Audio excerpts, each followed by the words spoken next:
Hello, fiendlings. How the hell are you?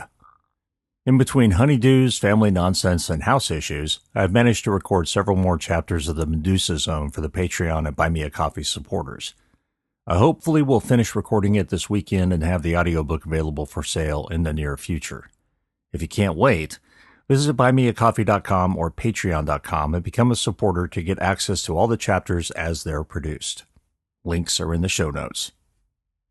I'm still working on the new book, although the end is in sight.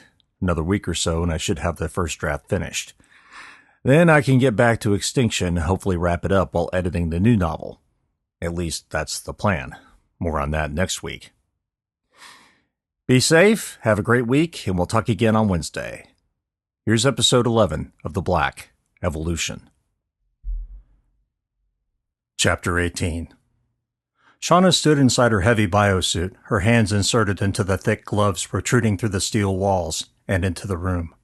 Darkness bathed the metal piping that delivered the droplets, but the area around the work table was a UV kill zone.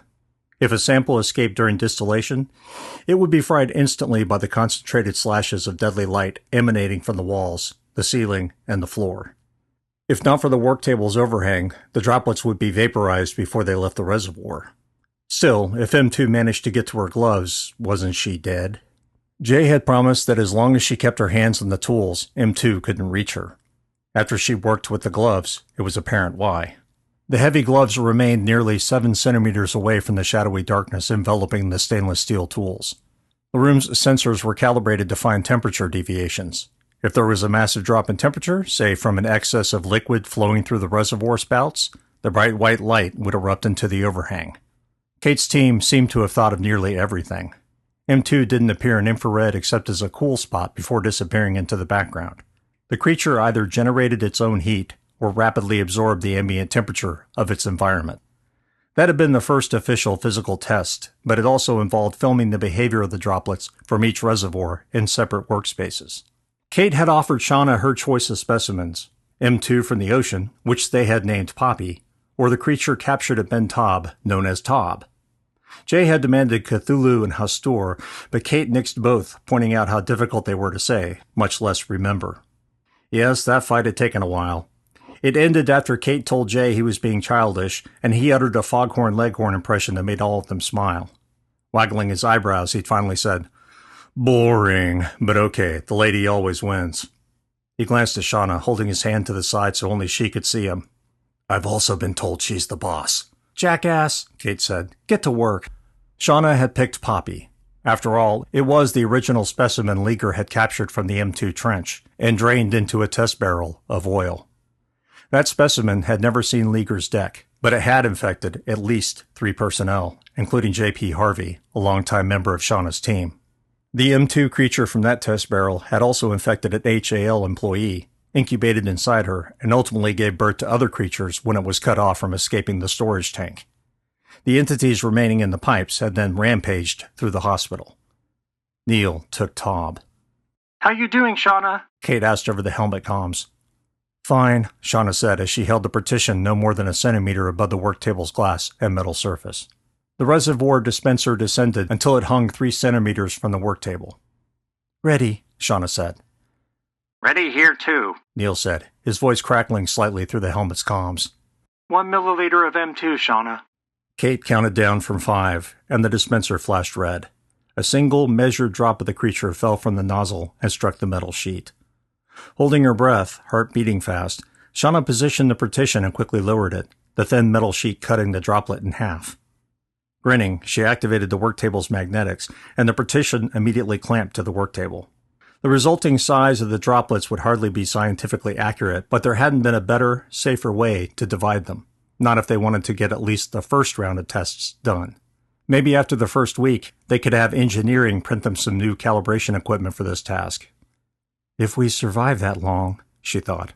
The dispenser rose from her work table and resumed its position in the bright white light. Shauna pulled her arms out of the lab's glove box and shivered. She was done with that, at least for the moment. "Neil?" Kate said, and began her countdown. Through the monitor, Shauna watched the biochemist perform the same operation. When he was finished, he stepped back and seemed to tremble slightly. Jay exhaled heavily over the comms. "Well, that went well."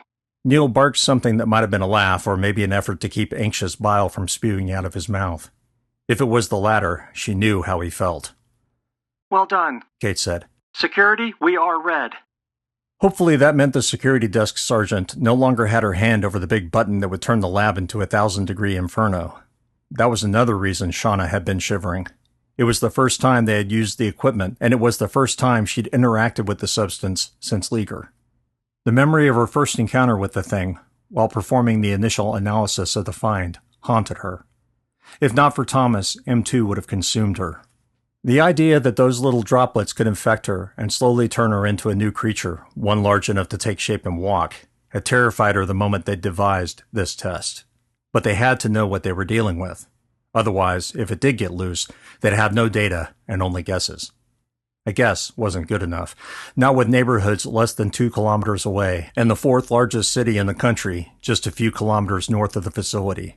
A ring of glowing yellow lights turned red, a warning indicator someone was playing with the M2 samples, just in case no one else noticed. The color change hardly seemed necessary and did little to relieve her stress. Yellow meant warning, which indicated everything was status quo. Red meant the team was experimenting with M2, and that a sample was contained in one of the labs. Shauna asked what color it changed to when M2 got loose. Kate swallowed hard. They'll get bright white and you'll get a hell of a sunburn, but at least you'll know. Shauna shivered again and stepped away from the transparent partition separating them from the inner lab. She followed the other 3 to the main monitors and sat beside Kate. Neil activated a control panel and 2 metal and glass hemispheres dropped from the ceiling. They each descended to provide another shell around the sample containers. The array of large monitors came to life, each screen displaying a feed from one of the dozen cameras inside the hemisphere. Kate, He said. you want Poppy or Tob? Her face twitched. Shauna and I will take Poppy. Okay, Jay, let's get to it. Kate smiled at her. Now it's time to get geeky. I'll dial in the cameras to study the organism. We can set a few filters for each one, so we can observe any physical changes while we run the tests. Oh, good, Shauna said. Can't wait to see down its gullet. Not funny. Kate whispered. 4 tiny dots of black lit up beneath the barely visible fluorescent light. Shauna watched as Kate calibrated the cameras, each zooming in like a microscope, making the tiny dots look as large as dinner plates. And there it was, M2 in all its volatile, hazardous, predatory glory. At this size, it was an impossibly smooth pond of darkness, rather than an amorphous body sprouting taloned tentacles. Shauna's heart rate spiked unexpectedly, and her lungs felt as though they couldn't get enough air. Distilling had been terrifying, yes, but that fear had strangely kept her from freezing. Now that she had time to look at it and remember its potential power and ravenous nature, she didn't think she could move. You okay? Kate asked. Shauna started. Yeah, she said, the word a shade above a whisper. Liar. Don't feel bad. Took me a couple of days to get used to looking at it. What? I thought this was the first time? Kate kept staring at the droplets on the screen. Someone had to test the equipment, She said, nodding to the monitor.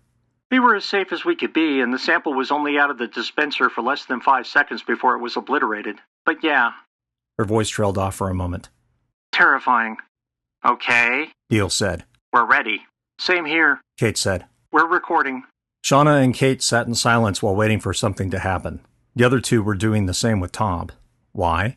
Because the creatures were there. The cameras had sensors to detect movement, such as ripples in the liquid, or if the sample changed shape or position. But what else was there to do? Have a cup of coffee outside the labs once you went to the trouble of decontaminating your suit and going through it all over again just to get back inside? It wasn't worth it. In a way, she hoped something would happen. The smaller they could keep the samples, the better. If they had to move up several milliliters, the risk of an escape grew. After 5 minutes, Jay began muttering Looney Tunes lines. After a minute of that, Neil was telling him to shut up. Then they were swapping stories. And still, nothing happened.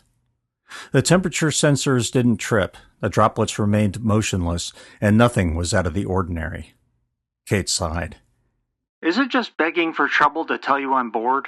Shauna stifled a laugh. Yes, she said, but I was thinking it. Neil, what do you think? No temperature change. It matched the tank's recorded temperatures and immediately rose to the lab's ambient temperature. The same as the work table. Well, that was a letdown, Shauna said. Her brows wrinkled together a moment later. But it's not really. What do you mean? Shauna couldn't help but grin. No data means no data. Okay, so it's not generating heat, and it's not consuming heat. We put the droplets on sterilized metal slabs. There's nothing for them to consume. Nothing. They're in a vacuum. Shit, Jay said. She's right. That pushes our timing a bit. We can run the color tests for another 10 minutes or so, vary the temperature of the slabs, and see if there's any significant change. Shauna waited for Kate to say something, but the silence lingered. Finally, Kate said, Won't be scientifically precise. Why? Shauna asked. Because the samples are starting at ambient temperature in an ambient environment. Simply cooling the plate isn't the same thing as... Jay snorted. Kate, we can't even put chemical agents on this shit to see what it is. Not until we figure out just how large a sample we need. Look, Neil said, this is going to be guerrilla science no matter what we do. We can't handle the substance, and we can't do something large scale until we determine the small scale. He coughed. And that's going to take some out-of-the-box thinking. Neil, say it in non-corporate speak. Neil shrugged. We make it up as we go along. Right, Kate said. She sounded as if she were smiling. Do it. The waiting game continued, but at least they had data now. The substances didn't react until the temperature descended to 0 degrees Celsius. Their liquid surfaces began to harden as if growing a shell, but there the similarity ended. The poppy droplets rippled before hardening. Shauna slid her gaze to the monitors covering the Taub samples and inhaled quickly. Infinitesimal spikes rose from the Taub droplets' shells. Neil zoomed in on the droplets, the camera resolution decreasing slightly before righting itself. As the lenses refocused, the tiny protrusions became more clear. They weren't spikes. They were hairs. Well, I'll be dipped in shit, Foghorn Leghorn said. Neil? Kate pointed at the Taub monitors. What the hell is that? It's... He sounded like he was trying not to laugh. Those are hairs, like those of a spider. A spider? Shauna said. Like a tarantula. Plenty of non-mammals have them. Shauna looked back at Poppy. The twin droplets appeared to have become completely solid, but that didn't mean their surfaces weren't strange too. No hairs, but the shell seemed more like something you'd find on a lobster or crab. Why would they not respond in the same manner? Shauna asked no one. Jay laughed. Different strokes for different homicidal ooze sources? What's the difference? Kate said, ignoring Jay. Between Poppy and Taub? One was in the barrel, Shauna said, and never came in contact with humans. And the other, she said, voice trailing off. The other, Neil said, ate God only knows what before it was captured in the tank. Shauna stood from her chair, her eyes flicking between the two. The creatures that rampaged through Ben Taub, she said. They looked more, well, spiderish in nature, maybe crab-like? Yeah, Neil said. And? Shauna couldn't put the words together to describe the horror movie now running through her thoughts. Jesus, she said. Shauna, what is it? She stepped back from the monitors, struggling to catch her breath. Crustaceans versus mammals, she said. Poppy never had a chance to consume anything but what was in the ocean, or pretty close to it. So? Jay took a deep breath and slowly exhaled. Taub came out of a human being, he said flatly. And I don't know of any non-mammal sea creatures that grow hair for warmth or as sensory organs, Neil said. I think that's a terra firma thing. Okay, Kate said. So what's the hypothesis? M2 evolves to match its prey? Shauna whispered. The comms went silent for a moment. When Jay finally spoke, he sounded as monotonic as she had. Maybe it evolves to match its environment. The fauna and flora available. He swallowed hard, the clicking sound unmistakable. Poppy wouldn't know anything about hair or skin. All it would know are crustaceans, cephalopods, some really strange fish, and not much else. Pretty sparse habitat at 2 kilometers below sea level, let alone 10. Harsh habitat, too, Neil said. Up here, there's no pesky pressure to put up with. Bacteria, viruses, dust from animal hide, pollen, you name it, is flying through the air no matter where you are. He pointed at the wall separating them from the M2 samples. Unless you keep them in an artificial vacuum. Taub's surface appeared solid and dully reflected the fluorescent light through what looked like ice crystals. Looked like, but wasn't. When she'd studied a sample of M2 from the test barrel before it was shipped to HAL, she'd found it to be an almost impossibly excellent oil for refining. If it contained any water, she'd have found it then. She looked back at Poppy. It, too, had produced crystals around itself. Wow, Shauna said. Kate turned her helmet to look at her. What? It's crazy, she said. But if their evolution has diverged, how much has it diverged? I don't think I want to know where this is going, Jay said. Neil had stopped watching the monitors and was watching her instead. What are you suggesting, Shauna? Well, she said, once we establish a baseline for heat and cold tolerances, which we're doing now, we start studying stimuli, see if the samples react differently. You're insane, Jay said. Or you need to share your drugs. Oh, man, Neil said. I see what you mean, but I think we're a long way from that. I know, Shauna said. Might take days to get to that step. But, Kate said, we're going to have to feed them at some point if we want to track substantive variations in their growth. We'll just need to see how they respond to different materials. And, if we have to destroy these, we'll do the same with the next batch. Agreed? Jay and Neil agreed. Jay sounded morose while Neil sounded relieved. After a few seconds, Shauna almost regretted bringing it up. If Catfish were here, he'd be throwing one hell of a tantrum. Then let's finish this batch of tests, Neil said. Shauna looked at the monitor. The temperature inside the sample boxes had dropped to negative 15 degrees Celsius. No other changes. Well, reverse it slowly and we'll see how they react. The team chatted, developing new experiments centered around Shauna's idea. Even Jay seemed to have come around. Kate furiously tapped on her tablet, filling the notepad with their plans while the specimen slabs gradually warmed. Once the ambient temperature reached above freezing, the crystals disappeared. They didn't evaporate or melt. Instead, they seemed to be reabsorbed. At 2 degrees Celsius, the hairs disappeared on the top samples, while the poppy samples lost all solidity. At 5 degrees Celsius, both tobs returned to their liquid states. The chatter slowly died down as the team's attention refocused. Scientifically speaking, the 3 degrees Celsius variation between poppy and tob reaching their nominal state was significant. The test was hardly as controlled or precise as it needed to be, but the differential suggested, in Neil's words, further studies are required. Shauna smirked. Moore would probably have kittens if she discovered her scientists were being scientists. Then again, there was something to be said for finding M2's limitations.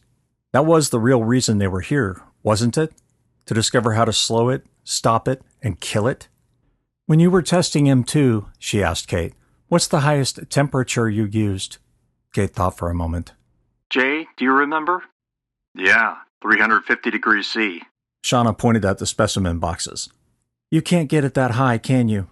No, but at that temperature, M2 transformed, or at least attempted to. It ultimately turned to ash and crust, but we don't know at what temp. 350 degrees Celsius was more than high enough to extinguish any complex biological life she could think of, save for certain bacteria. So then the question is, at what temperature does M2 perform a state change? Don't know that either, but we did see water vapor. Shauna felt the world drop. That's impossible. No, it happened, but we didn't exactly know what we were looking at. Maybe if we'd known it was going to try and eat us later, we'd have been more thorough.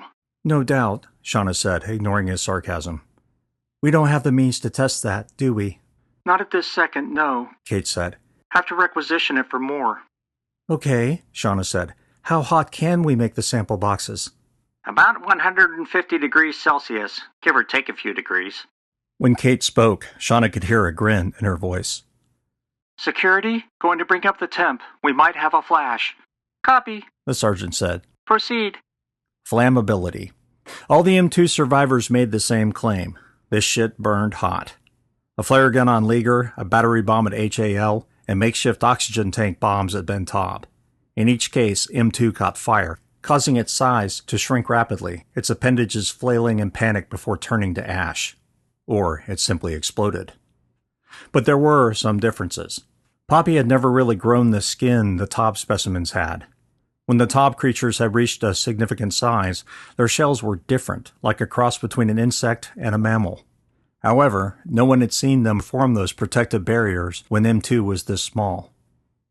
As Shauna watched the green LED numbers for a rise in temperature, she wondered if these specimens were large enough to exhibit the behaviors they were most interested in. She hoped she was wrong. At 48 degrees Celsius, the changes began to happen. Poppy's surface rippled with bubbles, the droplets seeming to vibrate as the temperature increased. Tobbs, on the other hand, jerked spasmodically as though something inside was trying to get out. Neil and Jay both took a step backward in reflex. When the temperature reached 100 degrees Celsius, the bubbles on Poppy's surface began to burst. The tiny particles ejected from the mass glittered like cinders escaping a campfire. When the temperature reached 120 degrees Celsius, Poppy detonated as though it had been packed with dynamite and someone had lit an instantaneous fuse. But Tobb just kept getting more strange. Whatever jerked and moved inside the droplet finally punched out of the incredibly dark liquid. It froze halfway from the droplet's top to the slab's surface. A second later, the Tobb samples were destroyed in the same fashion as the Poppy's. The sample boxes were empty. The stainless steel glowed where the droplets had been and appeared impeccably polished rather than scarred or smudged by the explosions. Shauna exhaled heavily. "They're destroyed?" Good question, Neil said. While Kate and Neil rolled back the footage of the specimen's destruction, Shauna studied the lab security feeds. The pristine antiseptic floors and walls shined blemish-free. The UV light concentration was unchanged, and no gases were emitted inside the sample boxes. In essence, the droplets might as well not exist. Check this out, Neil said. He touched the tablet in front of him, and the Tobb monitors replayed a time-lapse of the specimens in their frozen state to the moment they exploded. The footage showed Tobb's hairs retract into the droplets, tiny waves of motion rippling across their surfaces. As the temperature indicator rose on the playback, the Tobbs seemed to solidify slightly. Shauna hadn't noticed that before, and it wasn't as dramatic a change as it had been as the creature froze, but it was there nonetheless. Neil had added another filter to the sequence, and the last 200 frames that captured the creature's destruction dropped in FPS to 10. Those last 20 seconds of footage, the mysterious appendage that popped out and the violent shaking across the droplet before it flashed into nothing, horrified her. It was as though something alive by human standards anyway, had been trapped inside. If given a chance to survive, what would it have done? The Poppy footage was much less dramatic. There was no movement inside the droplet or radical modifications to its surface, apart from the vibrations and waves that had rippled across it. Kate slowed the FPS a few seconds before the specimens disappeared. There was little warning they would explode. Their surfaces shook in one galvanic movement before they flash-fried into nothing. Something tugged at Shauna's mind. "Can you roll that back?" Sure, Kate said.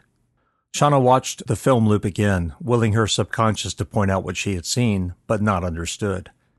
Again. This time she found the few frames. "Stop." The feed came to a halt and Kate looked up at Shauna. What is it? "There," Shauna said, pointing her finger at a speck hovering above the droplet. Dozens of others dotted the top and bottom of the frame. They were ill-defined, but one stood out. It was there for only 2 frames, but finding the path it had taken wasn't difficult. The bright yellow particle that had escaped the droplet's surface had left an indentation in the droplet itself. M2 had shed its material. Shed. That was the word her brain had been turning over. She grinned. "See it now?" No, Kate said. "There, see that pucker mark? I bet every particle that exploded off the droplet's, shell left one of those in its wake. It's like M2 was shedding itself. Some form of asexual reproduction, maybe?" Reproduction? Jay sighed. I thought they only reproduced when cut in twain or if another ate them. No, I think she's right. Think about it. The organism is about to die. It knows it's going to die on some instinctive level and attempts to spread itself. To live. Survive. Christ. So now you're telling me the things send out spores?